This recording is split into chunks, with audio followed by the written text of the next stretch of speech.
pensées de nos cœurs, paroles de nos bouches, dans le merveilleux et magnifique nom de Jésus. Et quelqu'un dit un bon Amen. Que quelqu'un dise un bon Amen. Que quelqu'un dise un bon Amen.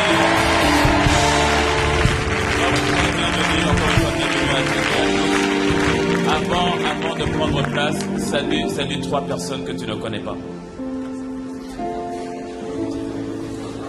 3 personnes que tu ne connais pas. Si tu n'en as pas salué 3, tu vas rester debout. Oui, si tu dois te déplacer, ça veut dire que tu dois te déplacer.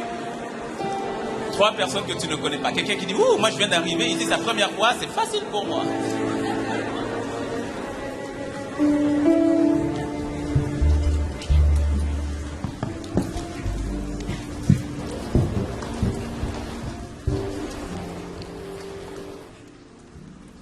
Veuillez prendre place dans sa présence.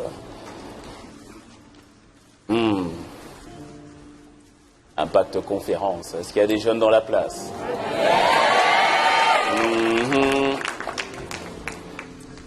Avant de commencer, je voudrais vraiment rendre grâce à Dieu pour nos pères qui nous font confiance. Quelqu'un dit un bon Amen. Ah oui, nous voulons vraiment rendre grâce à Dieu pour le pasteur Yvan, pasteur Maud, qui est avec nous d'ailleurs ce soir. Est-ce qu'on peut acclamer le Seigneur?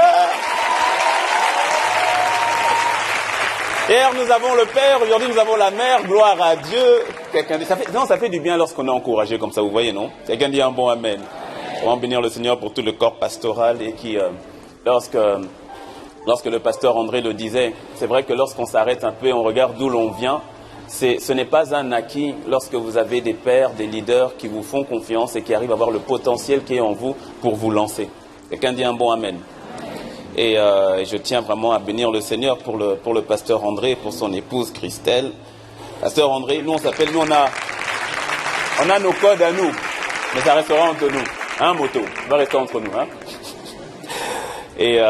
Et comme il le disait, effectivement, de véritables frères d'armes, ça fait, je sais plus, ça fait combien d'années qu'on est ensemble, on a eu des galères ensemble, on a évolué, enfin bref, et c'est magnifique de voir simplement comment est-ce que le Seigneur est en train de travailler au travers de lui. Lorsque je vois ce qui est en train de se faire, il est important de rendre grâce par le canal qui est en train de payer un prix pour que toi tu sois là.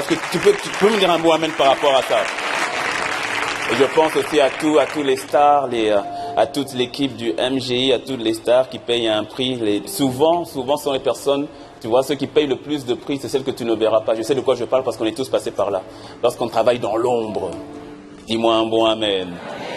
Et aussi de pouvoir saluer toutes les personnes qui sont en direct avec nous sur Internet et les autres campus. On a les jeunes de Rouen, nous avons les jeunes de Lille, nous avons les jeunes de Lyon, nous avons les jeunes de Yaoundé, nous avons les jeunes de Porto Novo, nous avons les jeunes de Lomé et nous avons les jeunes de Cotonou. Quelqu'un dit un bon Amen. Et tous les jeunes, vous tous qui êtes là, mais Impact Conférence des jeunes, ce n'est pas l'événement d'Impact Centre Chrétien, c'est l'événement de la jeunesse de la francophonie. Et nous avons ici beaucoup de jeunes qui sont venus, qui ne sont pas d'Impact Centre Chrétien, mais on est dans la même barque parce que nous sommes tous des membres, des citoyens du royaume des cieux. Tous ceux qui sont venus, que le Seigneur vous bénisse, vous êtes les bonnes personnes, au bon endroit et au bon moment. Quelqu'un dit un bon Amen. Et lorsque je vois la dynamique qui est en train de se faire ici, vraiment je suis honoré. Le pasteur André disait que j'ai dû bousculer mon agenda. La vérité, c'est que dès qu'il m'en a parlé, mon agenda s'est très vite plié à cet événement. Très vite. Parce que je ne prends pas ça pour un acquis. C'est la 5e édition et c'est la 3e fois que je suis là, c'est ça? Je viens en cocobarde. Mais pour te dire la vérité, on peut parler, non? On peut parler. Ouais, on peut parler. Non, mais au fait, là où je suis comme un poisson dans l'eau, c'est là. Ouais. Là. Ouais. Ah non, avec les jeunes, tranquille. Et alors c'est pour ça que certaines personnes disent, il m'est arrivé d'arriver une fois, j'étais invité à la télé au Bénin pour intervenir. Et donc on dit, le pasteur principal d'Impact Centre Chrétien Cotonou va venir pour faire une intervention. Et donc quand j'arrive, On dit alors, il est où le pasteur? C'est moi. Oh, mais vous êtes jeune. Je dis, oh, je sais. Non, c'est moi le pasteur. C'est vous le pasteur d'un pasteur de... Ouais, c'est moi. Ah, pasteur, ben... Au fait, je suis tellement à l'aise dans le milieu des jeunes. Tellement à l'aise. Parce que tu vois, la jeunesse... La jeunesse, on dit souvent, oui, la jeunesse, c'est l'avenir de demain. Au fait, l'avenir de demain, c'est déjà aujourd'hui. Au fait, tu dois comprendre que le jeune d'aujourd'hui, le jeune que tu es, au fait, tu es déjà l'avenir de demain. Parce que ce n'est pas une question de rejeter, de dire plus loin. Non, en fait, c'est déjà là maintenant. Dis-moi un bon amen. Le pasteur Yvon nous l'a dit hier, on l'a vu avec comment est-ce que la plupart, il a parlé de David, comment est-ce que David, alors encore adolescent, est allé terrasser Goliath. Mon ami, c'est maintenant, c'est pas demain. Dis à ton voisin, c'est maintenant, pas demain. Et je disais donc, quand je vois la dynamique qui se fait à partir d'ici, vraiment, je bénis le Seigneur pour cette dynamique monde même, MGI monde. Et d'ailleurs, en parlant de dynamique monde, il y a véritablement une dynamique monde qui est en marche. Alors, juste avant que j'en parle très brièvement, est-ce que le MCIM peut passer la vidéo? Si vous êtes prêts. Ou bien je vais encore meubler. Non, ce sont les aléas du direct. Vous voyez, non? Merci.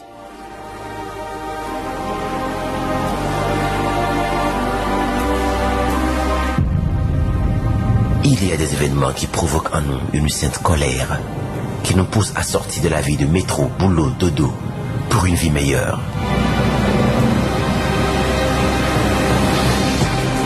Ce genre d'événement, que rien ne peut nous empêcher de vivre.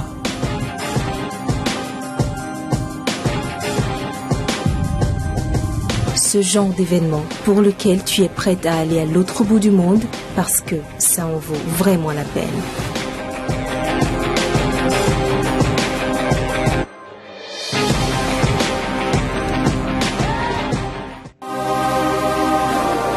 On va vous dire que la dynamique monde a fait en sorte qu'il y aura cette fois-ci, cette année, le premier événement de Impact Conférence des jeunes en Afrique.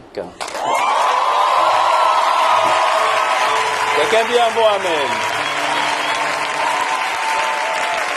Et quoi de plus, quel timing, quoi de plus logique que d'annoncer cela à partir de là où tout est parti. C'est-à-dire la capitale. C'est juste pour que tu comprennes. C'est juste pour que tu comprennes et que tu saisisses que ce qui se fait ici a de l'impact dans le monde de la francophonie entière. Donc en juillet, du 26 au 30 juillet, aura lieu donc la première conférence des jeunes en Afrique qui aura pour nom Effusion.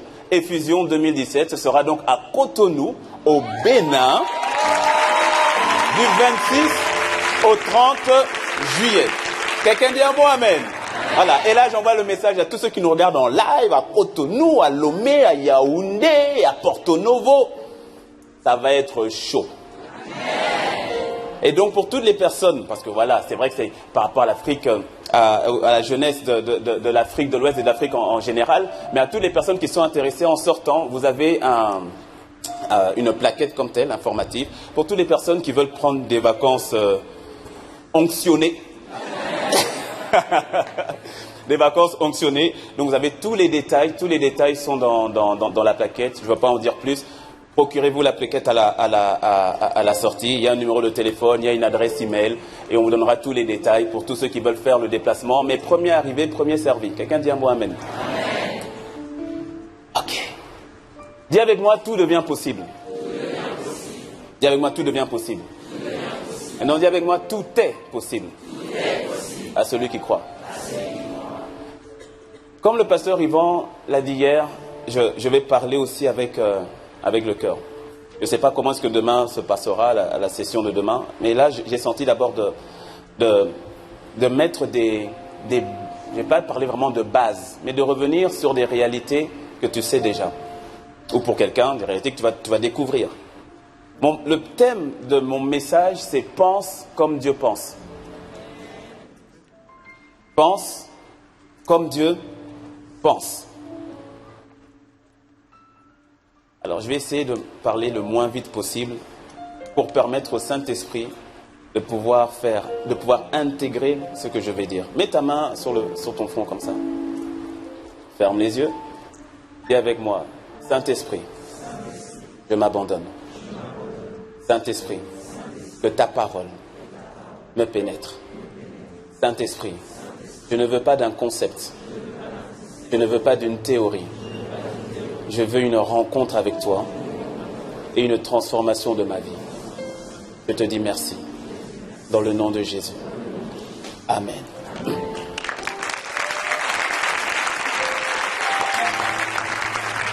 Dieu n'est pas un concept. Je répète, Dieu n'est pas un concept. Il est une personne, il est réel et il est bel et bien vivant. Quelqu'un va me dire, ouais, ça on le sait. Je répète, Dieu n'est pas un concept. Il n'est pas une philosophie. Il est bel et bien réel. Je répète, Dieu n'est pas une idée. Il n'est pas une philosophie. Il n'est pas une théorie. Il est bel et bien réel. Dans la Bible, nous remarquons que tous ceux-là qui ont rencontré le Seigneur en ont été totalement transformés. Tous ceux-là qui ont fait une rencontre avec lui en sont ressortis totalement métamorphosés. Tu ne peux pas le rencontrer et demeurer le même. Tu ne peux pas le rencontrer, le recevoir dans ta vie et demeurer statique. C'est pas possible. Quelqu'un me dira, oui, mais ça on le sait. Je te le dis et je le redis posément. Tu ne peux pas le rencontrer et continuer sur une vie comme avant. C'est impossible.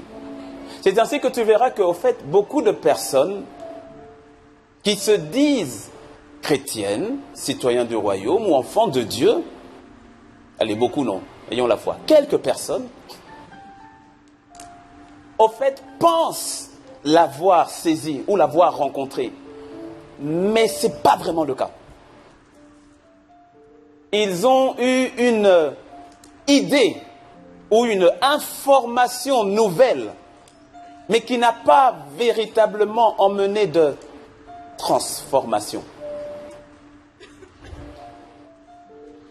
C'est ainsi que certaines personnes vont venir à Christ et vont marcher, vont cheminer, vont avancer avec lui, mais sans véritablement subir une transformation radicale. Pourquoi? Parce que lorsqu'ils vont venir au Seigneur, il n'y aura pas de transformation, il y aura une amélioration.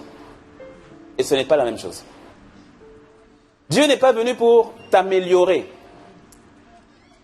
La marche avec Dieu n'est pas une question d'être une version améliorée de moi-même d'hier. Non.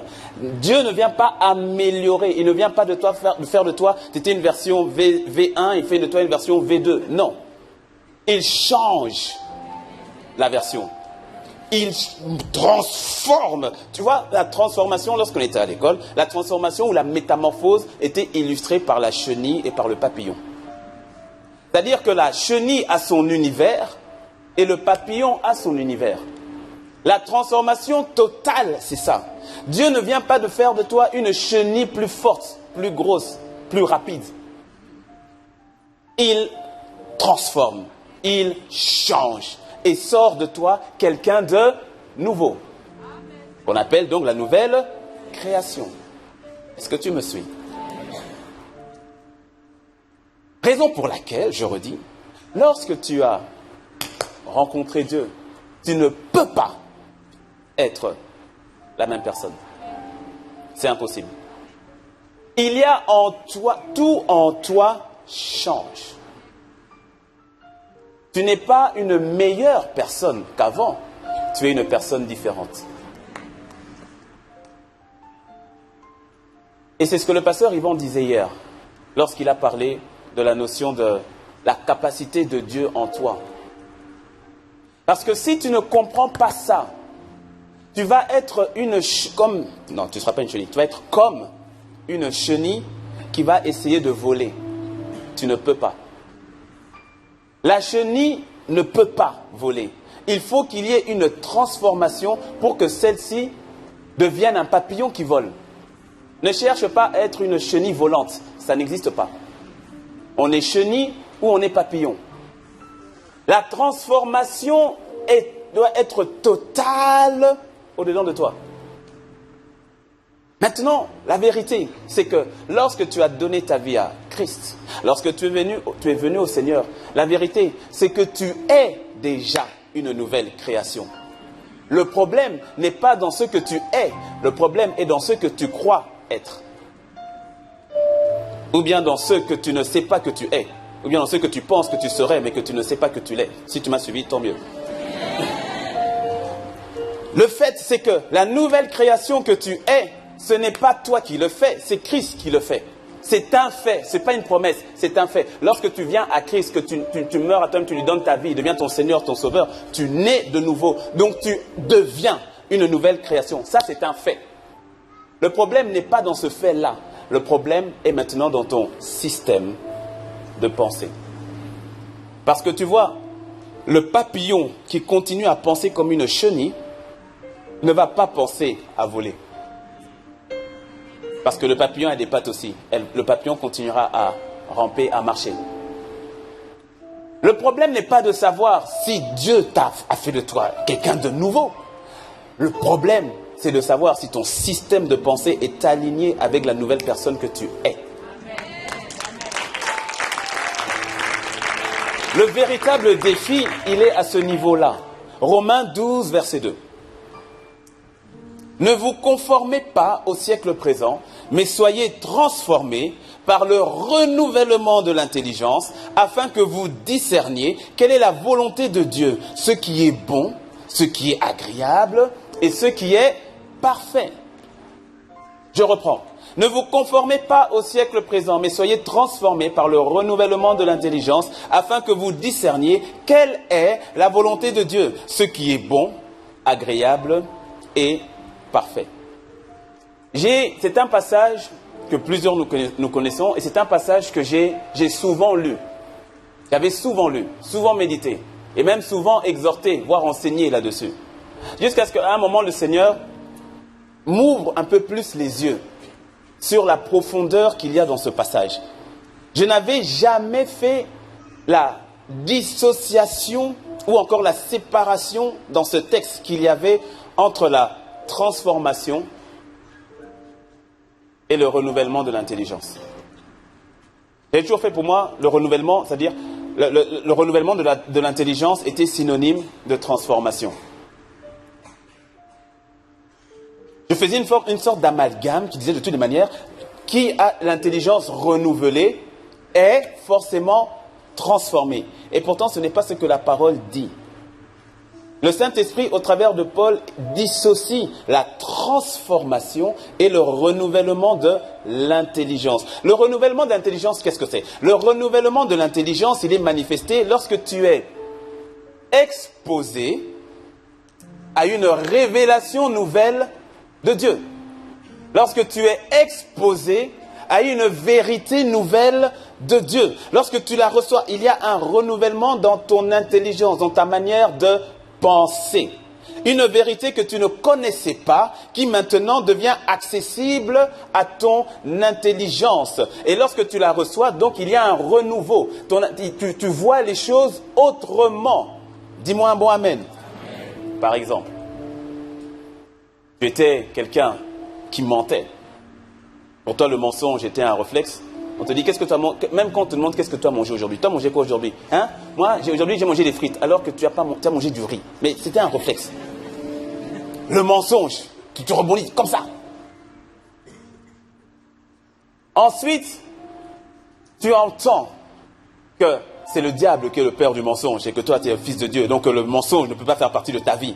Donc tu entends, il y a une information nouvelle que tu reçois. Tu dis, tu entends que la parole dit dans Éphésiens 6 que mettez à vos reins la ceinture de vérité. Ah oui, d'accord, donc je dois parler la vérité. Tu entends que le Saint-Esprit va te conduire dans toute la vérité et non pas dans tout le mensonge. Tu dis, d'accord, donc je vais marcher dans la vérité. Tu entends, tu reçois. Donc automatiquement, ton intelligence, il y a un renouveau, une information nouvelle. Il y a un renouvellement dans ton intelligence. Mais tu remarqueras qu'il y a plusieurs personnes qui connaissent, qui savent ces choses, mais dont la vie ne change pas vraiment.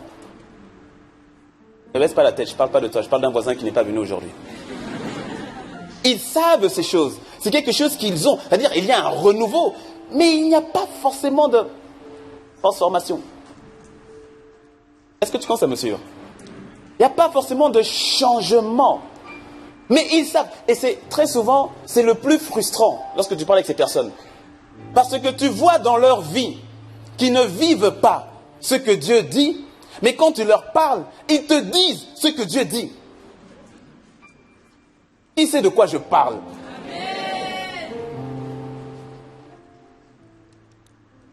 C'est-à-dire, il y a comme une forme de contradiction. Et la vérité, c'est que même pour ces propres personnes, il y a une forme de frustration ou de tension à l'intérieur. Parce que je sais ce que Dieu dit, mais je ne vis pas ce que Dieu dit. Il y a un renouveau, mais il n'y a pas une transformation encore. J'ai une nouvelle information. Mon intelligence est illuminée, renouvelée. Mais je ne suis pas encore transformé.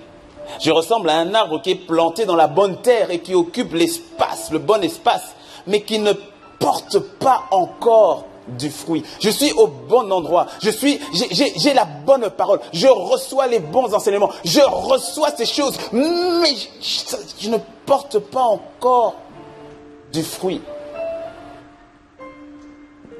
Et c'est là où beaucoup, souvent, sont dans une forme de frustration, voire de tromperie. Je reprends, comprenons bien ceci. Le renouvellement de notre intelligence provient de la révélation de la parole que nous recevons, que tu reçois lorsque le pasteur prêche, que tu reçois lorsque tu lis ta Bible, que tu reçois lorsque tu entends un enseignement ou que tu entends un chant inspiré, que tu reçois lorsque le Saint-Esprit te parle directement. Toutefois, cette pensée vient et elle bouscule donc ton système de pensée. Cette parole vient et elle te bouscule. Toutefois, beaucoup s'arrêtent simplement à cette étape. Et quand tu t'arrêtes à cette étape, l'information s'arrête à ce qu'elle est, une information. Ou encore, je dirais que la révélation devient une information. Laisse-moi te dire que quand Dieu te parle, Dieu ne te parle pas pour te rendre plus intelligent. C'est-à-dire, il ne te parle pas pour enfler ta connaissance. Est-ce que tu le sais? Ah, apparemment ton voisin ne le sait pas. Je vais dire à le voisin ici. Écoute-moi bien même, très bien même. Quand Dieu te parle, ce n'est pas pour enfler ta connaissance. Quand Dieu te révèle des choses, ce n'est pas pour faire de toi quelqu'un de plus intelligent. Moi, alors j'ai eu une révélation, je te prends, la révélation que j'ai eue, magnifique, la révélation que j'ai eue. Dieu ne te parle pas. Il ne te révèle pas les choses pour que tu te sentes plus intelligent. Toute révélation que Dieu te donne a un but, que tu le rencontres lui. Toute révélation que Dieu te donne a un but, que tu sois transformé en lui. Alors lorsqu'on s'arrête simplement à l'accès que j'ai eu de la révélation ou du mystère de sa parole ou du mystère de Dieu, on peut s'arrêter aux portes de la transformation véritable. Si tant que le renouvellement de ton intelligence ne t'emmène pas à l'expérience, il n'y a pas de transformation. Être transformé par le renouvellement de l'intelligence consiste donc à mettre en pratique la révélation de la parole que tu as reçue. Je répète, la transformation vient par la mise en application de la révélation que tu as reçue. Je répète autrement, ta transformation proviendra par la mise en application du renouveau de ton intelligence. Tant qu'il n'y a pas de mise en application de la révélation que tu as reçue, il n'y a pas de manifestation de cette transformation au-dedans de toi.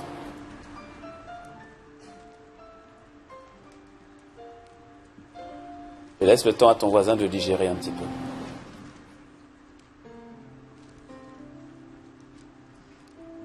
Lorsque le renouvellement de ton intelligence t'emmène à vivre une expérience nouvelle avec Dieu, alors on parle d'une transformation.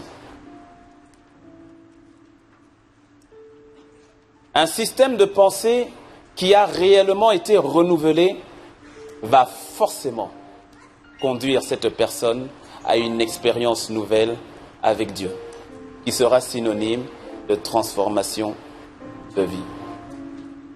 Laisse-moi maintenant ramener ça à des exemples pour que tu comprennes. Tu vois, lorsque tu as reçu Christ, la transformation véritable, comment se fait-il que tu vas voir des personnes qui ont reçu le Seigneur la même année, 2015, 2005, 1995, 1915, si tu es là en 1915, que le Seigneur te bénisse, et qui ont reçu la même année. Et pourtant, tu verras qu'il y en a un qui décolle avec le Seigneur et l'autre qui ne décolle pas. Et tu verras qu'au fait, et je m'aligne à ce que le pasteur Yvon a dit hier, la soif de l'un a fait la différence. Mais cette soif, elle te pousse à faire quoi? À mettre en pratique. Cette soif te pousse à mettre en pratique ce que tu as entendu. Cette soif te pousse à mettre en application ce que tu as reçu. Cette soif te pousse à sortir de ta zone de confort pour faire ce que tu n'avais encore jamais fait hier, mais que tu as reçu par révélation ou que tu as reçu au travers de sa parole. Et ça te pousse à faire ce que tu n'avais jamais fait. Et c'est quand simplement tu fais ce que tu n'avais jamais fait sur la base de ce que Dieu t'a dit de faire que tu expérimentes une transformation. Et une personne qui a été transformée, son système de pensée l'est aussi. Et tu commences à penser comme Dieu pense. Et on verra demain et que tu vas commencer à agir comme Dieu agit. Parce que tu ne peux pas agir comme Dieu agit tant que tu ne penses pas comme Dieu pense. Et pour penser comme Dieu pense, il faut qu'il y ait d'abord une transformation au-dedans de toi qui t'emmène à t'aligner avec la pensée de Dieu. Et ça commence à l'intérieur. Dis-moi un bon amen. Une personne qui est transformée est donc une personne qui met en application la révélation qu'il a reçue. Et donc c'est une personne qui expérimente Dieu. Parce que laisse-moi te dire que quand Dieu se révèle à toi, Dieu, en fait, tu sais, Dieu parle, mais Dieu n'est pas bavard. Tu sais, le bavard, c'est celui qui parle pour ne rien dire. Le bavard, c'est celui qui parle trop. Mais Dieu parle. Et Job le dit bien, il parle tantôt d'une manière, tantôt d'une autre. C'est nous qui ne prenons pas garde à la manière dont il parle. Dieu parle et il aime parler. Lorsque, tu sais, le passage qui dit « priez sans cesse ». Qui connaît le passage « priez sans cesse » dans 1 Thessaloniciens, « priez sans cesse ». Mais prier sans cesse, ça veut dire quoi? Prier sans cesse. Qu'est-ce que la prière? La prière n'est pas un monologue, la prière est un dialogue. Donc quand la Bible te dit « prier sans cesse », beaucoup nous pensons « parle sans cesse ». Il n'est pas dit parler sans cesse, il est dit prier sans cesse. La prière, c'est un dialogue. Donc quand Dieu dit prier sans cesse, ça veut dire qu'il veut te parler sans cesse. Donc Dieu parle et il aime te parler, il n'est pas bavard. Donc ça veut dire que quand Dieu te parle, quand Dieu veut te parler, ne prends pas en vain ce qu'il veut te dire. Ne néglige pas. Parce que tu vois, si aujourd'hui tu as il faut s'adapter. J'allais dire le président Obama. Non, c'est passé ça. Maintenant, c'est le président Trump. Quelqu'un va dire, j'ai pas envie de l'avoir. Si t'appelles, tu vas l'avoir quand même. Tu vas décrocher quand même. Pourquoi? C'est le président des États-Unis. Et s'il t'appelle, tu vas décrocher, tu vas te dire, pourquoi est-ce que le président des États-Unis m'appelle moi? Et tu vas faire en sorte de te mettre dans une position où tu es sûr de recevoir tout ce qu'il a à te dire. Pourquoi? Parce que c'est le président. Bon, maintenant imagine, sois conscient, Dieu, quand il te parle. Le président ne va pas prendre son téléphone pour te parler pour ne rien dire, pour ne rien dire. Non. Alors Dieu, quand il te parle, c'est pas pour ne rien dire non plus. Et lorsqu'il te parle, lorsque tu reçois sa parole, lorsque tu reçois sa parole dedans de toi, lorsqu'il te parle, ce qui va provoquer une transformation dans ta vie, c'est la mise en application de ce qu'il t'a dit. Tu peux savoir, tu peux avoir toute la connaissance, tu peux savoir, non, Dieu, au fait, tu sais, Dieu, il est comme ça, Dieu, il est ceci, Dieu, il aime ça, Dieu, il fait ça. Amen. Mais tant que tu ne mets pas en application, il n'y a pas de transformation. Et tant qu'il n'y a pas de transformation, il demeure une frustration. Parce qu'on a la sensation que Dieu nous berne. Dieu ne nous berne pas. Fais une introspection, tu verras que quelque part, il y a une instruction qui t'a demandé de faire que tu as laissée en stand-by. Creuse. S'il y a une forme de frustration par rapport au Seigneur, creuse. Tu vas voir qu'il y a une instruction à laquelle tu n'as pas encore répondu, à laquelle tu n'as pas encore obéi. Parce que laisse-moi te dire, encore une fois, que la transformation véritable s'opère après ton obéissance, parce qu'il y a une révélation qui se cache derrière ton obéissance. Tu veux véritablement aller dans cette dimension de tout devient possible avec Dieu. Cette dimension où véritablement la visibilité, lorsqu'on te voit, c'est plus toi qu'on voit, on voit Christ. Commence par mettre en application, ce qui veut dire donc à obéir à ce que Dieu te dit. Derrière, je répète, derrière l'obéissance, il y a une révélation de Dieu. Nouvelle pour toi. Et laisse-moi te dire, la révélation, ce n'est pas quelque chose de... La révélation, ce n'est pas quelque chose de nouveau. La révélation, c'est une révélation pour toi, pas pour Dieu. C'est quelque chose qui était toujours là, mais que tu ne voyais pas. Mais lorsque tu as obéi, cette révélation, cette chose s'est révélée à toi. Et emmène donc un changement qu'on appelle donc une transformation. Je relis le passage de Romains 12, 2 dans la version parole vivante. Ne vous coulez pas simplement dans le moule de tout le monde. Ne conformez pas votre vie aux principes qui régissent le siècle présent. Ne copiez pas les modes et les habitudes du jour.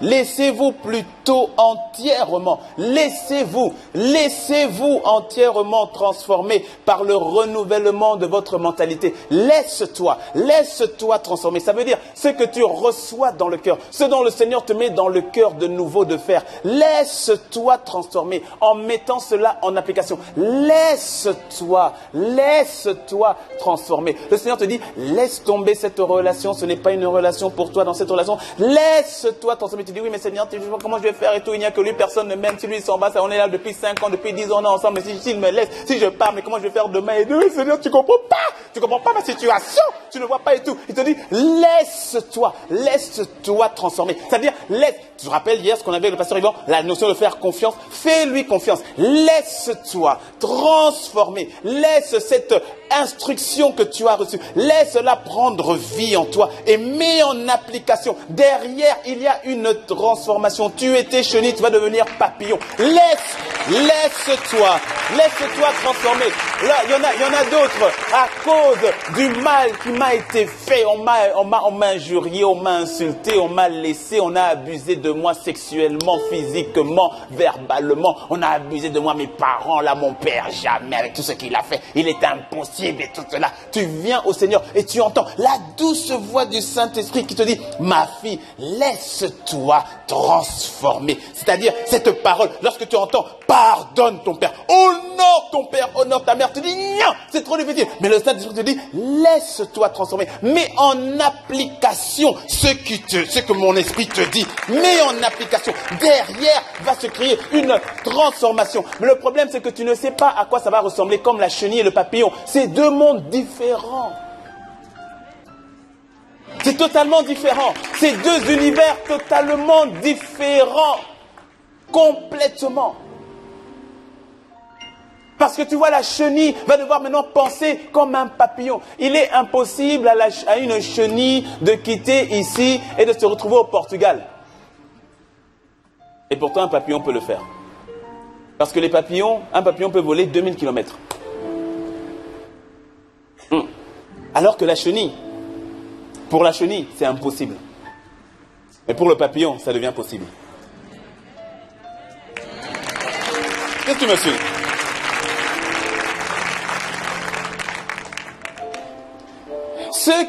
Ce que tu peux juger être impossible à ton niveau, au fait, ne l'est pas. Le problème, c'est au niveau de ton système de pensée. C'est au niveau de ton système de pensée. C'est pour ça qu'on le verra demain. Lorsqu'on va parler en termes d'action, on verra qu'on ne peut pas agir tant que d'abord au-dedans, on ne voit pas comme Dieu voit, ou on ne pense pas comme Dieu pense. Si on ne se voit pas comme Dieu nous voit, si on ne s'accepte pas tel que Dieu nous accepte, comment est-ce qu'on pourra répondre aux exigences du Saint-Esprit? C'est ainsi qu'on se dit, pour moi c'est impossible de pardonner à celui qui m'a fait tant de mal. Je peux pas. Et l'ennemi sait et il te ment, il te dit c'est impossible. Et puis il te dit oui c'est impossible. Tu sais comment l'ennemi fonctionne? L'ennemi ne peut pas lire tes pensées. Mais il contrôle les pensées que il contrôle ces pensées que tu acceptes. Donc lorsqu'il vient, tu vois, il te souffle à l'oreille. Vraiment, je ne peux pas pardonner. Comme il a dit je, ce démon-là te dit je, toi aussi tu dis, je ne peux pas pardonner. Vraiment, jamais je n'y arriverai. Je suis nul. Tout le monde était nul dans ma famille. Moi aussi je suis nul dans ma famille. Et tu dis, vraiment, jamais je n'y arriverai. Je suis nul. Tout le monde était nul. Moi aussi je suis nul. Comme il y a le je, tu dis que ça vient de toi. Mais quand tu comprends le système nouveau de pensée dans lequel toi et moi, nous sommes en Christ, tu peux détecter que cette parole-là, jamais, ça ne vient pas de mon Père. Et cette parole-là, non, n'avait pas de Saint-Esprit. Quand il dit, je suis nul, je ne peux pas y arriver, tu dis, au nom de Jésus, je refuse cette parole. Non seulement je suis capable, mais je suis plus que capable, car sa parole me dit, Philippiens 4, verset 13, sa parole me dit, je puis tout par Christ qui me fortifie. Arrière de moi, Satan.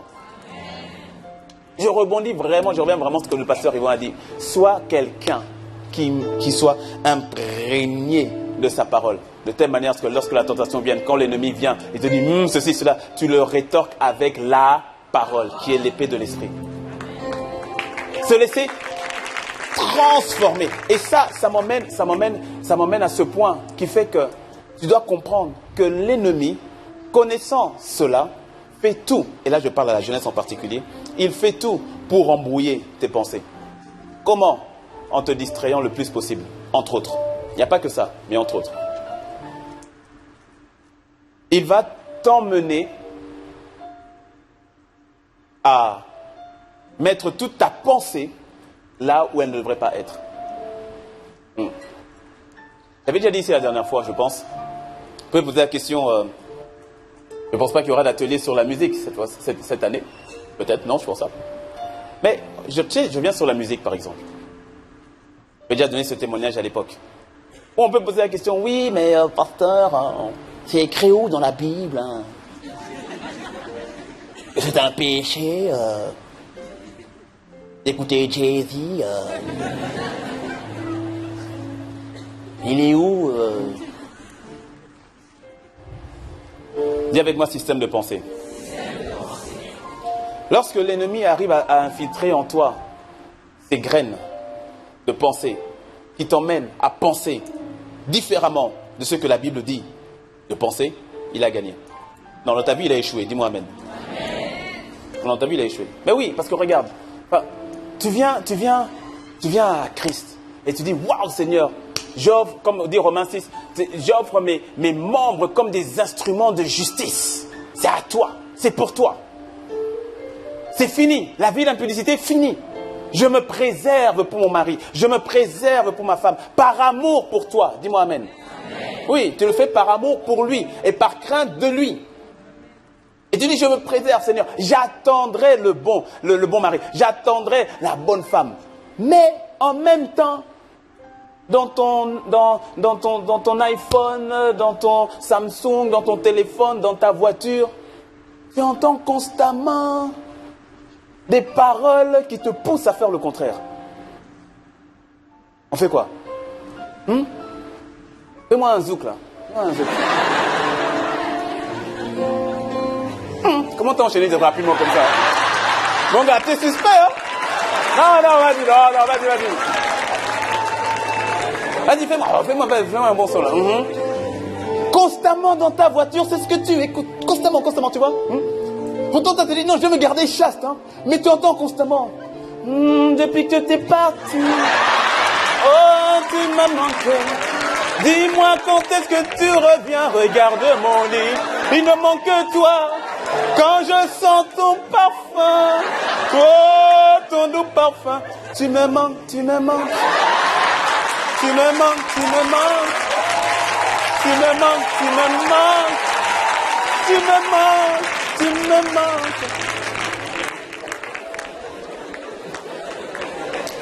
Maintenant, toi, tu viens dans la présence de Dieu, les mains levées, et puis, au nom de ton tu me manques. Au nom de Jésus, tu me manques. Ah! Au nom de Jésus, tu me manques.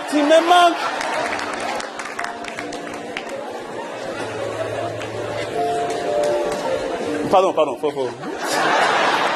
Parce que là, on est en train d'embrouiller quelqu'un là-bas. Est-ce que tu me suis? D'une manière ou d'une autre, l'ennemi va faire en sorte de pouvoir capturer ton système de pensée.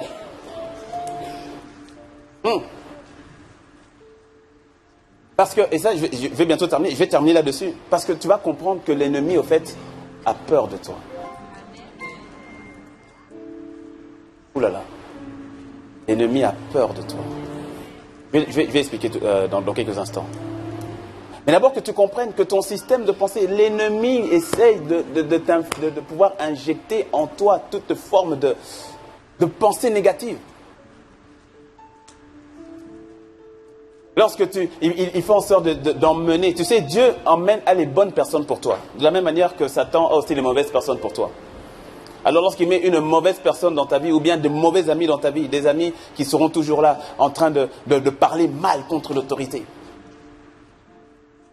Il dit, c'est quoi? Mon père, là, franchement, il se prend pour qui? La dernière fois, là, il est venu, et puis il me dit, ouais, vas-y, fais ta chambre, c'est bon, là, il me prend pour qui? Là, j'en ai marre, c'est bon, et tout cela. D'ailleurs, tu vois, là, il me dit, ouais, et que je dois passer le voir plus souvent, et il était où quand j'avais 10 ans? Quand il n'était pas là, quand il m'a laissé avec ma mère, maintenant, il vient, il a vu que j'ai un boulot, il débarque, et puis il me dit, ouais, vas-y, viens que je passe le voir, il va attendre jusqu'à toi. Et il t'envoie des amis comme ça.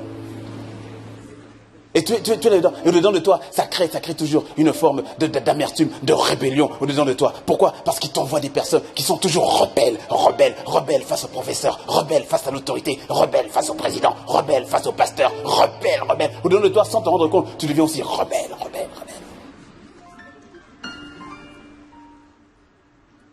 Que tu me suis.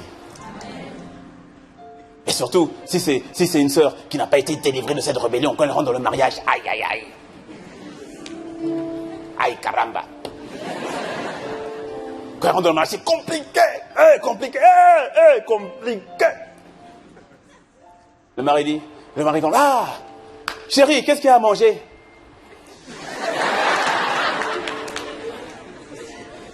Hello. Si tu voulais épouser une cuisinière, écoute, on est en 2017, chérie. Tu veux manger? Écoute, va dans le congélo. Il y a le micro-ondes. Tu fais une cling. Débrouille-toi.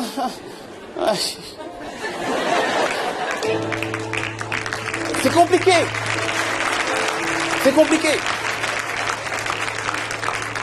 Il veut s'acharner, il veut faire en sorte que quand bien même tu sois en Christ, mais que ton système de pensée demeure à lui. Que ce soit le papillon qui est la mentalité de la chenille. Afin que le papillon ne puisse même pas rêver de l'impossible. Et que le papillon qui est appelé à voler dans les airs demeure sur terre. Et ça m'emmène à mon dernier verset de Colossiens 3. Viens avec moi dans Colossiens 3. Colossiens 3, versets 1 à 2. Je pense que c'est la version du Semeur que j'ai. vais te la lire. Mais vous êtes aussi ressuscités avec le Christ.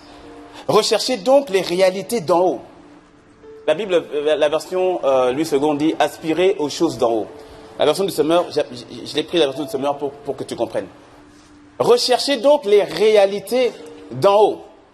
Là où se trouve le Christ, qui siège à la droite de Dieu. De toute votre pensée, de toute votre pensée, de toute votre pensée. Tendez vers quoi? Vers les réalités d'en haut et non vers celles qui appartiennent à la terre. Car vous êtes morts et votre vie est cachée avec le Christ en Dieu. Le jour où le Christ apparaîtra, lui qui est votre vie, alors vous paraîtrez vous aussi avec lui en partageant sa gloire. Faites donc mourir tout ce qui, dans votre vie, appartient à la terre. C'est-à-dire l'inconduite, l'impureté, les passions incontrôlées, les désirs mauvais et la soif de posséder qui est une idolâtrie. Je reste avec moi sur l'image de la chenille et du papillon.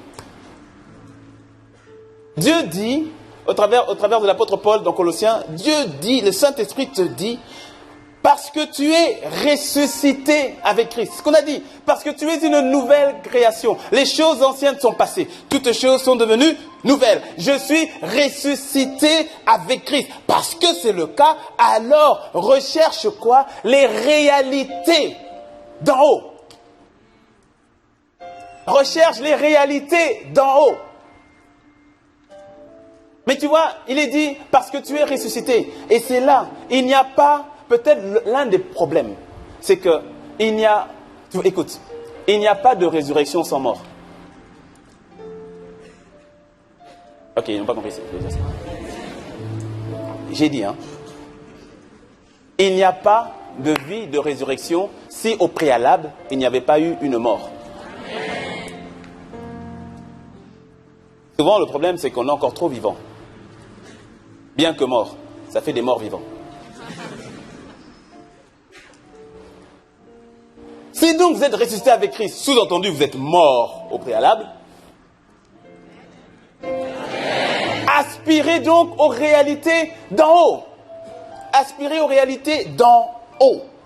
Là où se trouve le Christ, qui siège à la droite de Dieu. Quand on dit aspirer aux choses d'en haut, ou bien aspirer aux réalités d'en haut, alors il y a un mécanisme qui vient de se passer dans la tête de plusieurs. Parce que lorsqu'on dit aspirer aux réalités d'en haut, il y a donc la notion de distance. Et lorsqu'on dit les choses d'en haut, quelqu'un voit donc le ciel, voit donc le paradis, et donc il voit la notion de la vie après la mort. Donc tu viens de mettre aussi la notion de temps.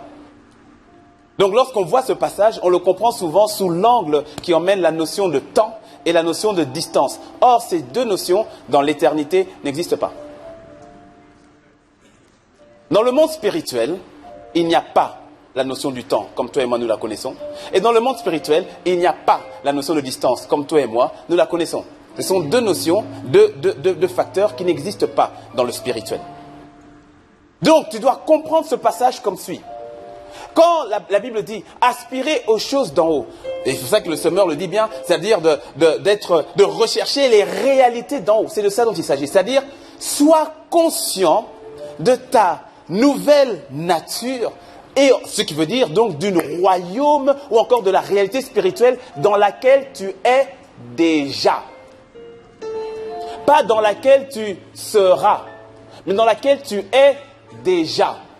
Ça t'emmène donc, c'est ainsi, c'est dit plus loin, c'est le verset 2, de toute votre pensée.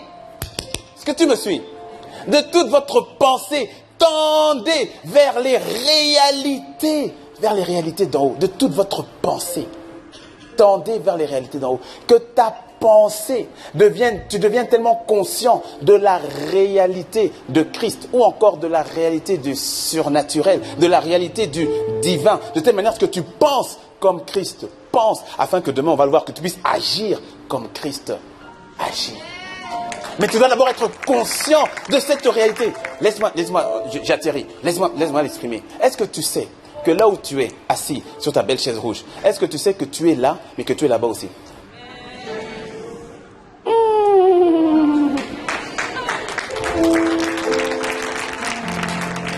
La question, écoute, tu es né de nouveau, tu es en Christ. La question n'est pas de savoir si tu es ici et là-bas. Parce que la vérité, c'est que tu es ici et tu es là-bas. La question, c'est de savoir de quelle réalité es-tu le plus conscient. De quel royaume es-tu le plus conscient? Raison pour laquelle tu vas voir comment est-ce que tout est mis en œuvre dans le monde pour occuper les jeunes. Loin des réalités spirituelles. Loin. Très loin. J'ai regardé dernièrement, il y a 2 jours, j'ai regardé sur France 5 ou France O. Il y a 2 jours, j'ai regardé une émission sur les jeux vidéo. Et ils expliquaient comment est-ce qu'aujourd'hui, les jeux vidéo tels qu'on les a connus via PlayStation et autres sont appelés à mourir. Parce qu'aujourd'hui, maintenant, ils sont en train de développer, et vous êtes déjà dedans, c'est-à-dire les jeux, ce qu'ils appellent, ils ont appelé ça les jeux vidéo ponctuels ou bien du moment. C'est-à-dire, tu joues, mais plus comme avant. C'est sur ton portable, c'est un jeu, tu y joues quand tu as envie d'y jouer. C'est sur le portable. Et il y a une chose que le développeur était en train de dire. Ça m'a fait froid dans le dos. Il disait, notre travail consiste à occuper le temps des gens. Il a dit, c'est notre travail. Il a dit, le temps est une denrée que tous nous avons. Et notre job, c'est de faire en sorte de captiver le plus longtemps possible les gens derrière nos applications. C'est notre travail.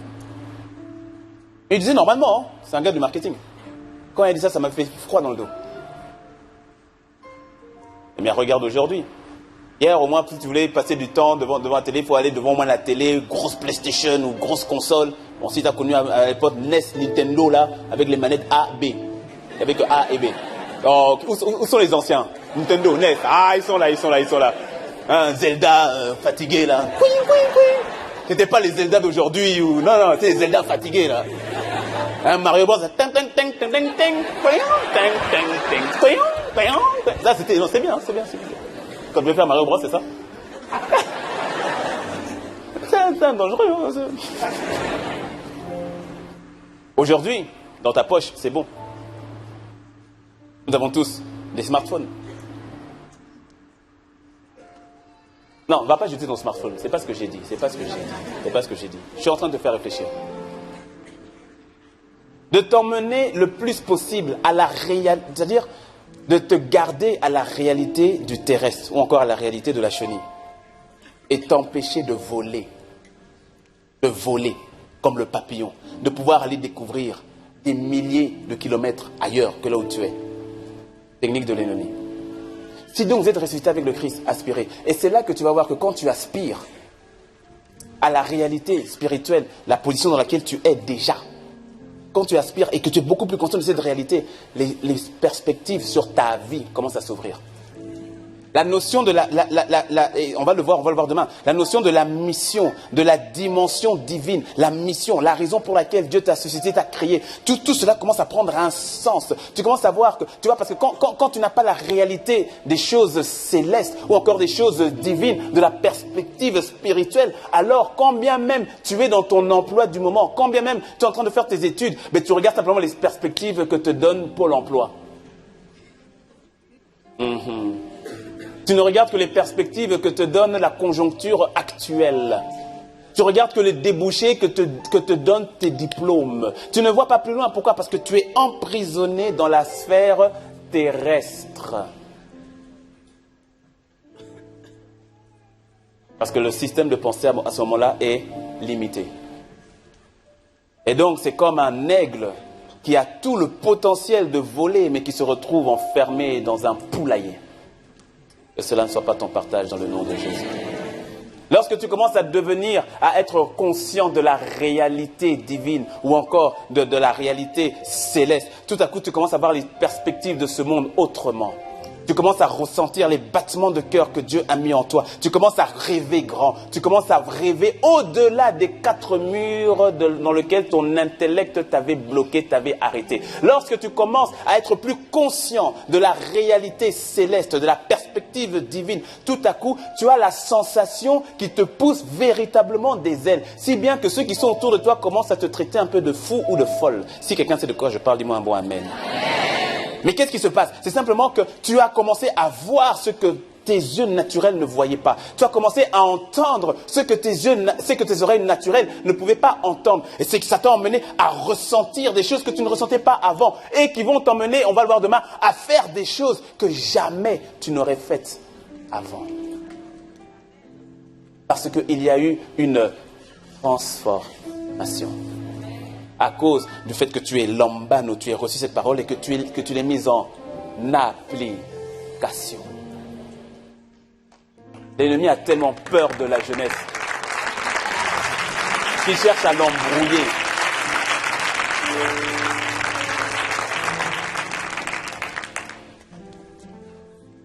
Il a tellement peur de la jeunesse. Tu connais le passage de Acte 2.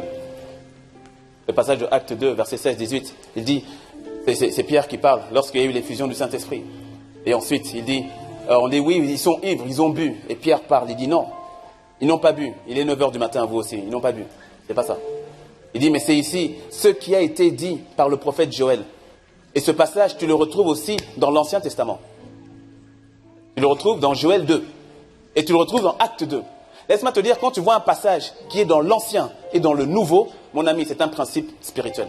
C'est-à-dire, c'est une vérité bel et bien établie. Et en plus, c'est le premier passage que va citer l'apôtre Pierre lorsqu'il y a effusion du Saint-Esprit. Écoute-moi bien. Est-ce qu'il y a un jeune dans la place? Écoute, jeune, écoute très bien. Là, il y a une onction prophétique. Écoute. C'est le premier passage que Pierre prononce lorsque le gouverneur général du royaume des cieux, lorsque le Saint-Esprit vient sur terre. Le premier passage que Pierre prononce, il parle de la jeunesse.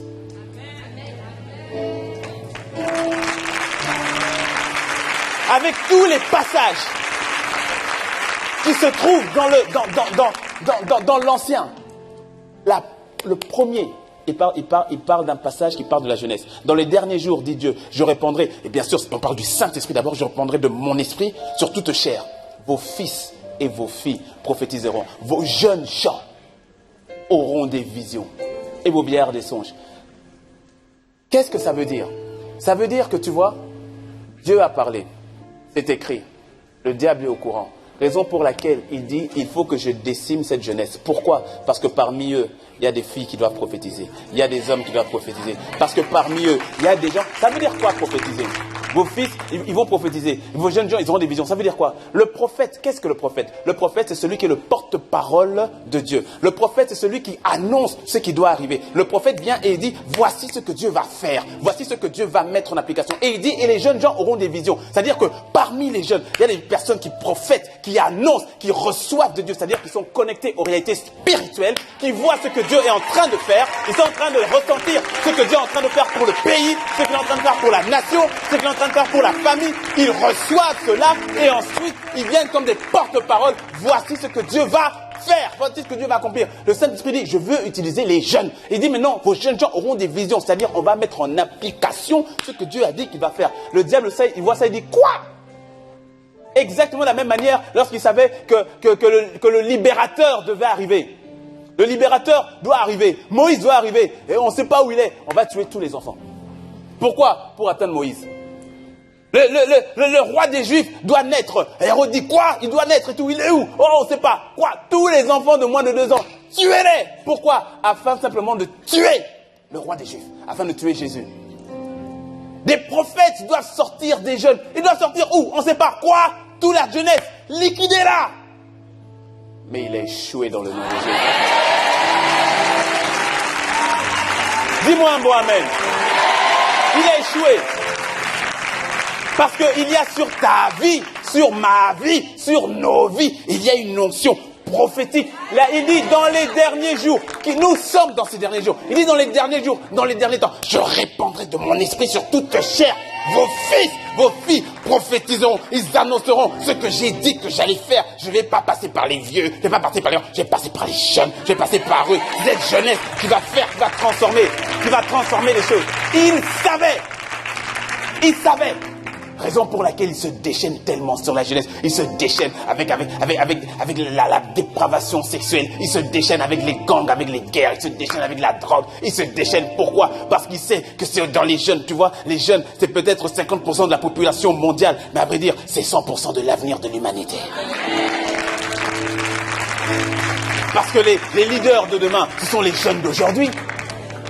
Alors il le sait, alors il dit, on ne sait pas qui, peut-être que ce sera elle, alors il dit, peut-être que ce sera elle, peut-être que ce sera lui, peut-être que... On ne sait pas, alors faites en sorte, essayez-moi de liquider toute cette jeunesse, gardez-les. Mais le problème c'est qu'il ne peut pas arrêter ce que Dieu a dit qu'il allait faire, il ne peut pas. Raison pour laquelle, et on va le voir demain dans la pratique, raison pour laquelle tu te dois d'abord, avant même de dire, ok Seigneur, je vais y aller, Seigneur, tu dois, non Seigneur, laisse-moi penser comme toi tu penses, laisse-moi voir ce que toi tu vois, j'accepte ce que tu dis de moi, j'accepte ce que tu veux de moi, je l'accepte Seigneur. Et ensuite, comme disait le pasteur Yvan, tu as l'audace, et demain on va vraiment parler par rapport à l'audace. Et tu as l'audace maintenant d'aller là où Dieu te demande d'aller, de faire ce qu'il te demande de faire. Mais tu ne peux pas faire tant que tu n'as pas d'abord intégré ce que tu es et qui il est, tant qu'il n'y a pas une rencontre avec lui. Est-ce que tu le sais?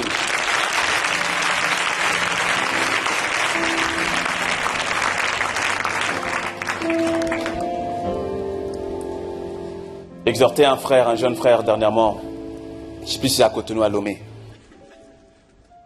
Et le frère était dépité. Il était dépité parce que il avait péché.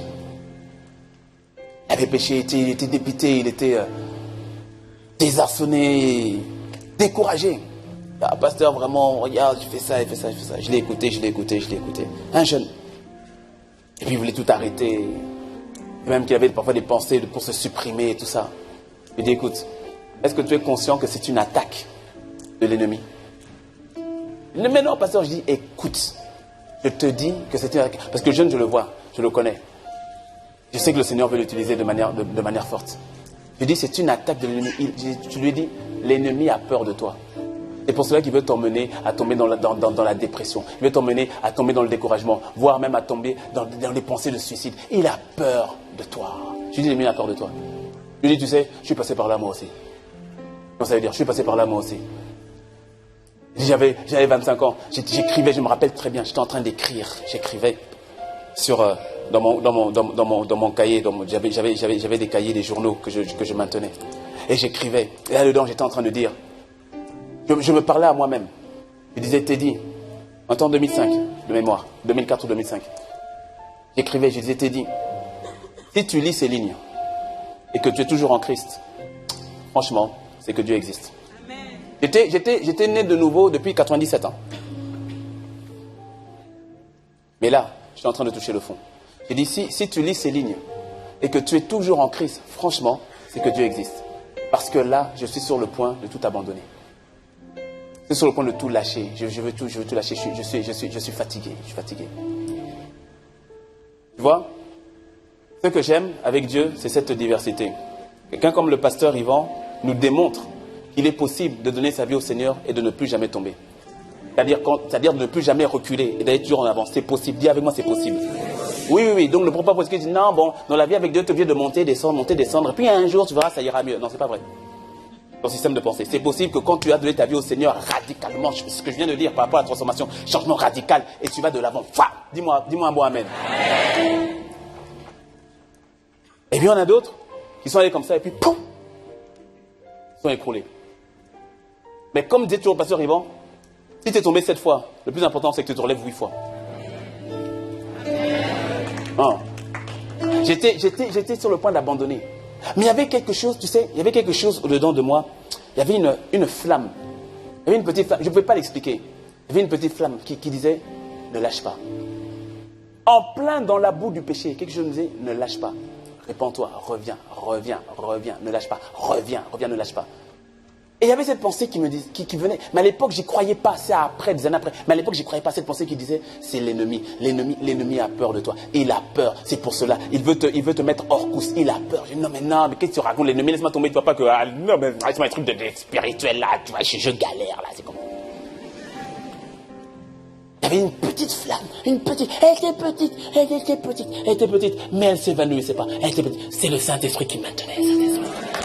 Il lâche pas. Tu sais, c'est comme les flammes dans des anniversaires. Quand tu souffles, elle est toujours là. Elle est toujours là. Tu sais, je crois que c'était la prophétie de Acte 2 qui me maintenait. Dans les derniers jours, je répondrai de mon esprit. Tant qu'il n'a pas prophétisé comme je veux qu'il prophétise, tant qu'il n'a pas agi comme je veux qu'il agisse, tant que je ne l'ai pas utilisé comme je veux que j'utilise, Satan, tu ne l'auras pas. C'est pour cela, tu vois. Oh, quelqu'un me dit un mot amen. C'est pour cela, tu vois, il y a des moments comme ça où tu ne sais pas, mais tu commences, tu as à cœur de prier pour un frère, pour une sœur, et surtout si tu sais que le frère et la sœur est tombé, est rétrogradé, prie, intercède, prie pour la personne. Prie. Dis-moi un bon amen. Tout à l'heure, j'écoutais Big T, et il y a un des morceaux qu'il a fait que j'aime beaucoup. Il parle, j'ai oublié le titre, mais ça parle de la rétrograde. Et comment est-ce qu'il parfois il est tellement facile de vite maltraiter, entre guillemets, ceux qui ont rétrogradé. Et pourtant, non, mais moi je te dis par expérience, parce que moi j'étais un rétrograde. Et je me souviens une fois, en fait, tout le monde avait lâché, tout le monde avait, et franchement, ils avaient raison, parce que j'étais dans le péché, j'étais dedans, quoi. J'étais dedans bien même. Tu vois, pas à moitié, bien même. J'étais dedans. Tu vois. Ce qui est difficile, parce que tu vois, quelqu'un qui a connu le Seigneur et qui se retrouve là-dedans, c'est pas la même chose que quelqu'un qui ne connaît pas Dieu et qui est dedans. Ah, il y a des gens qui font oh. On est ensemble, mon gars, on est ensemble. Et moi, je suis sorti de là. Hein. Quand je dis on est ensemble, c'était à l'époque. Hein. Non, parce qu'il y a quelqu'un là. Hein? Ouais. Elle dit, mais je peux rester dans le péché alors. C'est pas si mal que ça.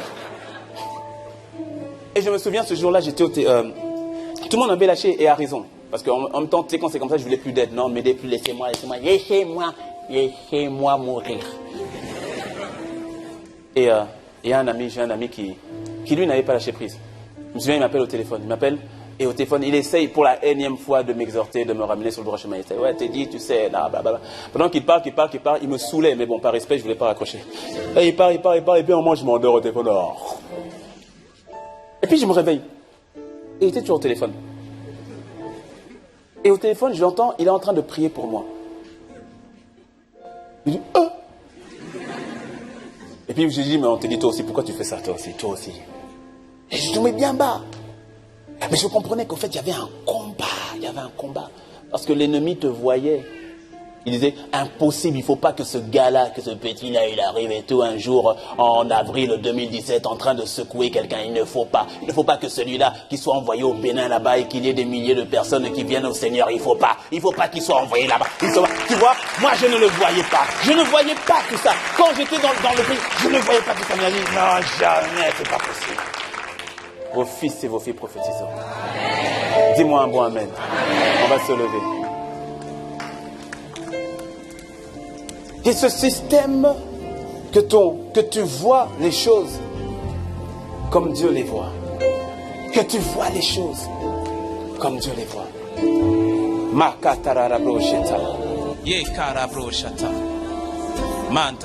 Il a dit dans les derniers temps, dans les derniers jours, je répandrai de mon esprit sur toute chair.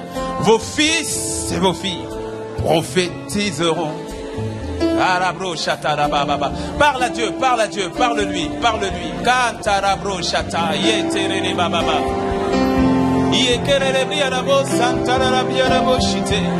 Yararababo Seta. Demande Seigneur, dis-lui Seigneur, je veux me laisser transformer par le renouvellement de ton intelligence, me laisser transformer par le renouvellement de ton intelligence. Rekabobo Shataya Baba Baba Sata. Yerebiabo Sanderebriabo Seta. Yerebo Sanderebo Sikere. Yerebo Sandere Abasatere. Être transformé et de vivre ta vie, Hey, Kararabrobo Shataya Baba Baba, Yerebriabo Sandere Baba Baba Shata, Rebo Santa, que le Saint-Esprit de Dieu soit celui, Rekebo Sandere Rebo Shakaya Baba Baba. Encore une minute, parle au Seigneur, dis-lui Seigneur, je veux voir une vie, ma vie être véritablement transformée. Donne-moi Seigneur de penser comme toi tu penses, que je vois, que je sois attaché aux réalités spirituelles. Maraka Sataya, Mayakan Derebo, Yerebo Sata, Yerebo Sikere, Yenderebrobo Sakaya da Baba Shataya, Yenderebe Yarabo Sheteker Yarabo Site, Makete Yarabo Soto. Yakarara Yaraba Shataya Baba Baba Sete Ayane Bosotoro Shetaya Yere Bosandere Bosataya Baba Makatara Boshata. Les yeux fermés, une main levée, les yeux fermés. Dis avec moi Seigneur, que ma vie soit transformée par le renouvellement de mon intelligence. Donne-moi de voir, de saisir et de m'attacher aux réalités spirituelles, aux réalités d'en haut. Donne-moi de percevoir et d'entendre ce qui vient de toi pour ma vie, pour ma destinée. Dans le nom de Jésus, utilise-moi pour toi. Tu m'as mis à part pour toi, alors que ma vie soit utile entre tes mains. Je m'abandonne à toi, Seigneur. Père, je te remets chacun de tes enfants ici présents et tous ceux qui nous suivent en ligne, en direct, dans les différents campus et sur Internet ou en différé. Tu as dit, je répandrai de mon esprit sur toute chair. Alors, Seigneur, emmène cela à manifestation. Demain, emmène-nous encore plus en profondeur là-dedans. Mais d'ici là, que notre système de pensée soit totalement changé, renouvelé. Et qu'il y ait une transformation palpable dans nos vies. Dans la vie de mon frère et dans la vie de ma soeur. Dans le nom de Jésus. Les yeux fermés, les yeux fermés, les yeux fermés. Alors que je cède le micro.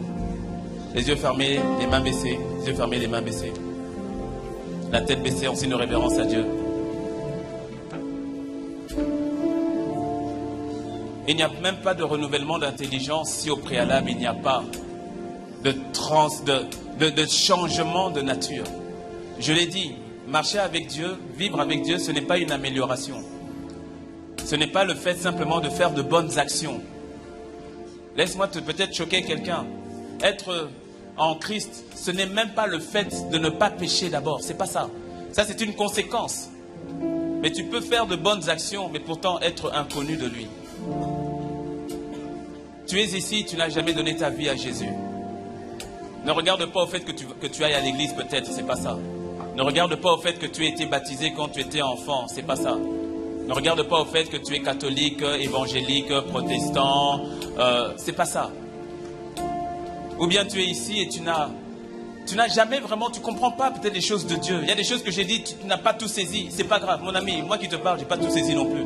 Mais il y a une chose que nous savons et que tu ressens dans ton cœur, c'est que tu as besoin de Dieu. Tu as besoin de Dieu.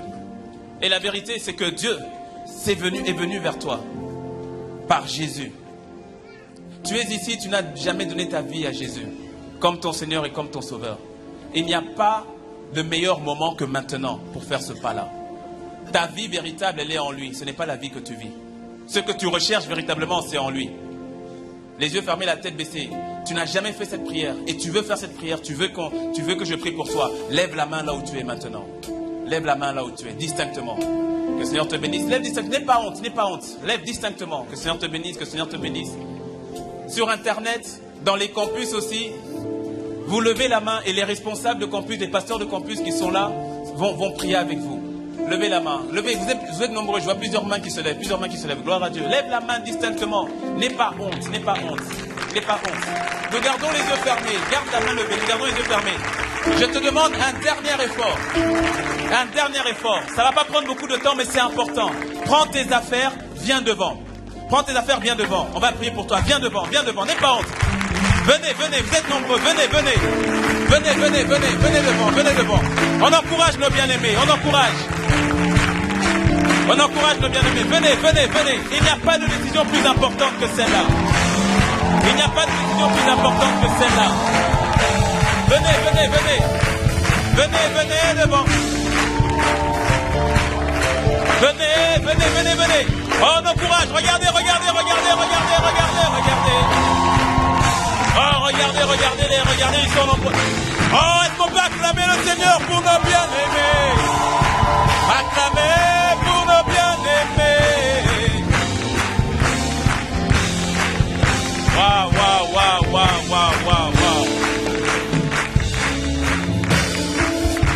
Le diable a peur des jeunes. Il a tellement peur des jeunes. Il avait dit qu'il vous aurait éradiqué. Et en ce jour, le Seigneur vous a sauvé. Waouh.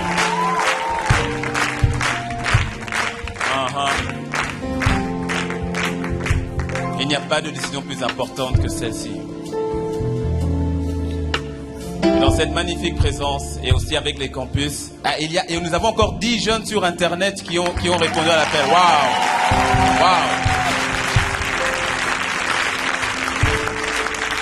Waouh. Et tous ensemble, et aussi sur Internet, les différents campus, on va tous les accompagner dans la prière. Fermons les yeux, vous qui êtes devant, fermez les yeux. Je vais inviter le pasteur André qui va vous conduire dans la prière. Il n'y a pas de prière plus importante que celle-ci. Alléluia, est-ce qu'on peut encore acclamer le Seigneur? Vous qui êtes là avec moi, avec nous devant, vous allez simplement répéter avec moi en disant: Seigneur Jésus, je te dis merci pour ce moment important de ma vie. Aujourd'hui, je te dis merci de ce que tu m'accordes la grâce de revenir à toi. Aujourd'hui, je prends l'une des décisions les plus importantes de ma vie. Cette décision que je prends changera le cours de mon histoire, de ma vie sur la terre des vivants. Aujourd'hui, je fais ce choix.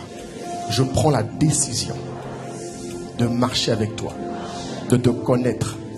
Aujourd'hui, Seigneur, je t'accepte comme Seigneur et Sauveur.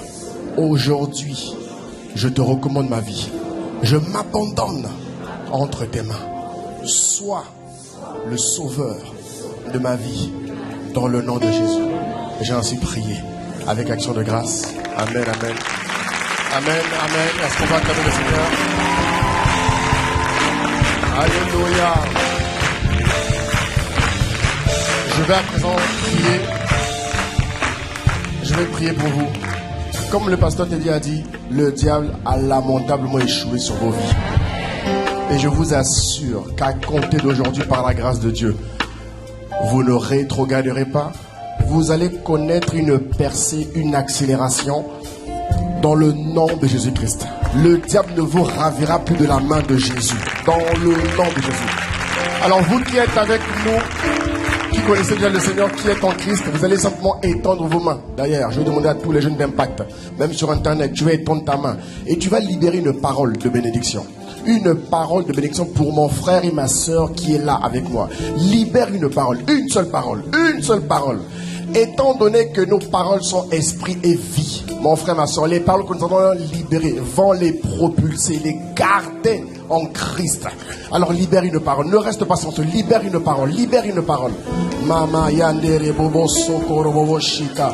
Notre Père et notre Dieu, nous te disons merci pour nos frères et sœurs qui n'ont pas eu honte de toi ce soir.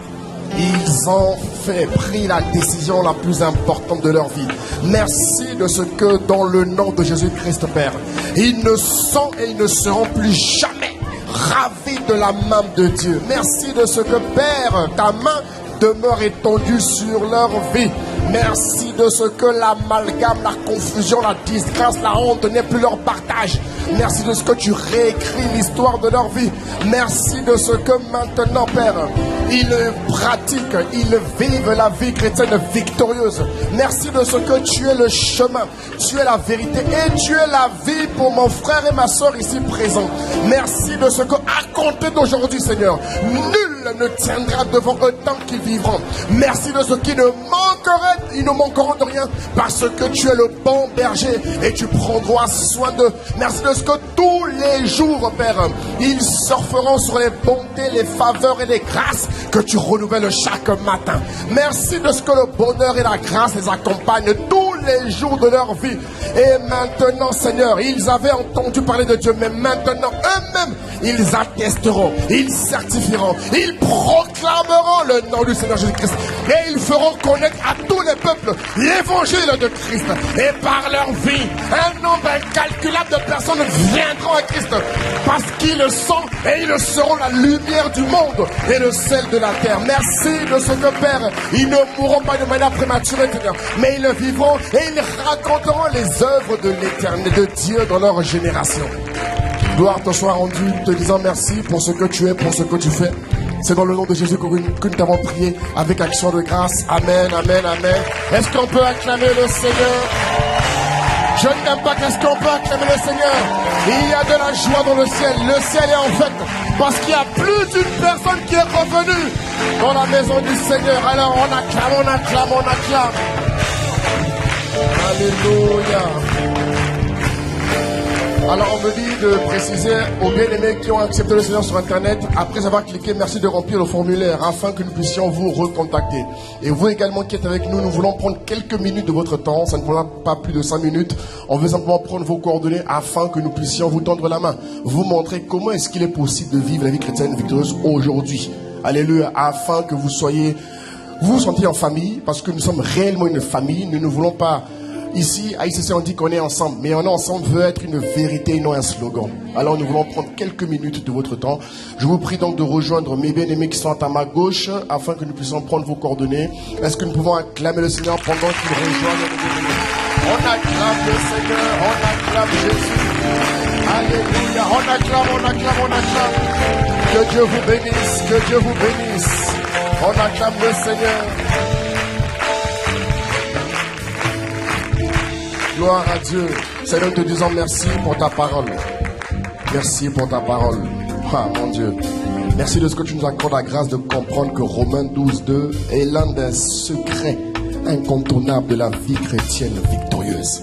Merci de ce que tu nous emmènes à vivre ta parole au nom de Jésus-Christ. Amen, amen, amen, amen, amen. On n'a pas encore fini. Alléluia, on a fini dans quelques minutes. Avant de donner les annonces, nous avons la grâce ce soir d'être... il y a notre mère, le pasteur Maud, qui est venu participer à ce moment. Est-ce qu'on peut acclamer le Seigneur pour elle? Je lui ai dit, tu ne peux pas être là et ne pas libérer une parole. Il faut que tu nous dises quelque chose. Hier, le Père est venu, la mère est venue. Nous sommes bénis, je ne l'ai pas. Est-ce qu'on peut acclamer le Seigneur pour le pasteur Maud? On acclame Jésus. Merci. Amen. Voilà, je voulais vraiment donner une parole d'encouragement à une personne, à un jeune ici présent. Amen. Pasteur Teddy a donné une parole vraiment appropriée, une parole profonde, une parole qui compte, qui est vraiment une base pour être transformée. Et c'est cette parole, comme il l'a dit, donc avec le passage qu'il a donné, on peut venir à l'église et pas être transformé. C'est pas l'église qui transforme, mais c'est le contact avec la parole de Dieu qui transforme. Et vraiment, j'aimerais encourager vraiment plus d'un jeune ce soir à mettre en pratique la parole de Dieu au quotidien. Le diable est résolu parce qu'il veut faire échouer la promesse du Seigneur. Mais est-ce qu'un jeune veut prendre la résolution dès ce soir à se lever, à dire que le diable est un menteur, il a menti. Et que, assurément, le Seigneur triomphera dans ma vie. Amen. C'est Christ en moi qui est l'espérance de la gloire. Je vais laisser la parole de Dieu transformer ma vie. Nous le voyons tous les jours aujourd'hui. Beaucoup de jeunes tombent dans la séduction. Beaucoup de jeunes sont trompés par l'ennemi. Il vient par les pensées, il vient par les fréquentations. Il vient même par tout ce que nous voyons à la télé. Sa cible, vraiment, il a compris, sa cible, c'est vraiment la jeunesse. Mais aujourd'hui, je dis bien aujourd'hui, tous les jeunes se lèvent. Ils disent que toi, tu as échoué. Tu as échoué. C'est la parole de Dieu qui est la vérité dans ma vie. Tu n'as pas de place. Tu as échoué. Je vais mettre en pratique cette parole. Je veux que cette parole soit esprit et vie au-dedans de moi. Je veux voir cette transformation. C'est lorsqu'on va accepter d'être transformé que tout deviendra possible. Amen. C'est celui ou celle qui accepte que la parole de Dieu soit esprit et vie en elle ou en lui. C'est cette personne qui va expérimenter le tout devient possible. Est-ce qu'on peut acclamer le Seigneur ce soir? Merci Seigneur pour sa parole. Et vraiment je t'encourage à ne point laisser baisser les bras, à ne point écouter tes amis à l'école, mais toi influencer tes amis, à leur donner une parole de vie. Lorsqu'ils viendront avec le découragement, avec la peur, avec la rébellion, toi tu vas leur apporter la vie, tu vas leur apporter l'amour, tu vas leur apporter la joie. Amen. Est-ce que tu prends la résolution ce soir? Alors acclame le Seigneur pour ta propre vie.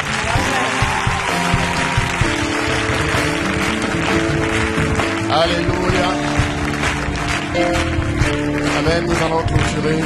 Nous allons prendre le temps de faire une offrande d'action de grâce. Très rapidement, je sais que le temps est avancé, mais c'est 4 jours mis à part pour Dieu et les jeunes d'impact. Amen. Nous allons très rapidement faire nos offrandes, très rapidement, et je vais prier pour les offrandes et je vais laisser Révélation nous conduire dans un temps spécial, parce que les offrandes sont un temps spécial, ça fait partie du culte. Alléluia. Notre Père et notre Dieu, nous te disons merci pour ce deuxième jour que tu rends possible. Merci pour ta parole profonde. Merci de ce qu'elle produit en nous une révolution. Merci de ce qu'elle nous emmène à prendre la ferme décision d'être connus comme étant un réel enfant de Dieu. Merci de ce que tu nous emmènes à pratiquer ta parole, Seigneur. Que ta parole ne soit pas théorique et abstraite, mais qu'elle devienne vie en nous. Qu'elle rende Jésus, le Christ, visible en nous. Merci de ce que nous semons dans ta maison, parce que nous savons que ce que nous semons, Seigneur, est une garantie pour notre futur. Et merci de ce que tu permets à ce que nous puissions tous contribuer par nos offrandes. Dans le nom de Jésus-Christ, nous t'avons prié avec action de grâce. Amen, amen, amen.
peut acclamer le Seigneur. Oui, le temps. Alléluia. Avant de prier pour la fin de cette deuxième soirée, juste vous rappeler que demain, nous avons rendez-vous à 19h. Tu peux dire à ton voisin 19h. Nous aurons une troisième journée de feu, de puissance et de parole par la grâce de Dieu. On peut acclamer le Seigneur. Alléluia. Et samedi, vous savez, samedi, nous aurons une émission spéciale. Nous aurons une émission spéciale à partir de 11h sur le thème Christ dans ma vie au quotidien. Là, on t'enseigne, mais comment je fais de manière concrète pour vivre Christ dans ma vie spirituelle, dans ma vie émotionnelle, dans mes pensées, dans mes émotions, dans mes relations. Il n'y aura pas de questions taboues. Tu pourras te lever, poser les questions spontanément. Les pasteurs, nous serons tous ici par la grâce de Dieu avec l'aide du Saint-Esprit, parce que le but, c'est que tu repartes d'ici déterminé à vivre Christ. Que tu sois un homme qui est rempli de feu tous les jours. Au fait, chaque jour amplifie le feu. Chaque jour amplifie le feu. Afin que tu sois un homme de feu, une femme de feu et de puissance. Et donc, samedi soir, nous aurons donc... c'est pas un concert, mais c'est un temps de célébration avec plusieurs artistes comme Big T qui était là tout à l'heure avec nous. Il sera là samedi soir. Nous aurons également le Prince Kamer. Nous aurons également Cassandra Kalala et bien d'autres surprises. Est-ce qu'on peut acclamer le Seigneur pour ce que Dieu fait durant cette conférence spéciale qu'il a inspirée? Alléluia. Gloire à Dieu. Alors rendez-vous donc demain 19h. On va incliner nos têtes et je vais prier pour la fin. Notre Père et notre Dieu, nous te disons merci pour ce que tu es, pour ce que tu fais dans nos vies. Merci de ce que tu te souviens de la jeunesse francophone. En vrai, tu t'es toujours souvenu de nous. Mais cette époque, Seigneur, tu te sers de cette époque pour nous réveiller, pour nous emmener à occuper véritablement notre place, Seigneur. Merci de ce que, oh Père, tu suscites parmi nous de véritables disciples de Christ. Merci pour ta parole qui a été communiquée avec vie et puissance. Merci pour nos frères et sœurs qui sont revenus, qui ont été réconciliés avec toi. Merci de ce que tu nous emmènes tous par ta grâce à vivre la véritable vie chrétienne. Une vie de consécration, une vie de sainteté, une vie de passion pour Christ. Une vie où notre temps est investi à 100% pour Dieu. Dans nos études, dans nos activités, dans nos tâches, dans nos agendas, Dieu est reconnu à 100%. Nous te disons merci de ce que, Père, tu nous raccompagnes dans nos demeures respectives, en étant devenu comme étant un feu dévorant, en étant à nos côtés comme étant un conseiller, un enseignant, un prédicateur, un enseignant, celui qui nous emmène à vivre la parole de manière pratique. Parce que ce qui compte, Père, c'est que nous puissions vivre de manière pratique, vivre de manière concrète, vivre de manière essentielle la vie chrétienne victorieuse. Merci de ce que tes grâces ne cessent de surabonder à nos égards. Merci de ce que l'amour de Dieu nous comble de nos manquements, de nos faiblesses. Merci de ce que l'amour de Dieu nous emmène davantage à te ressembler. Et merci de ce que l'intimité avec le Saint-Esprit est possible, profond et réel dans la vie de chaque jeune d'Impact. Nous te bénissons, Seigneur, pour ce que tu fais. Nous te disons merci pour Impact Conférence et que la gloire te revienne pour les siècles des siècles. Amen, amen et amen. Est-ce qu'on peut encore acclamer le Seigneur? Alléluia. Nous vous souhaitons une très bonne soirée. Nous prions, bien-aimés qui sont véhiculés, de raccompagner nos frères et sœurs et dis à 4 personnes Christ visible en toi. Dis-le à 4 personnes Christ visible en toi. Ne rentrons pas seuls, bien-aimés. Rentrons les uns avec les autres. Et il y a également des stands pour ceux qui veulent se procurer la chemise Dynamique Monde. Et donc, vendredi et samedi, nous serons tous aux couleurs de la Dynamique Monde. Merci à tous de se procurer une chemise. Que Dieu vous bénisse. Excellente soirée à toutes et à tous. Donc pour ceux qui n'ont pas le temps de manger, il y a un stand de restauration qui est disponible.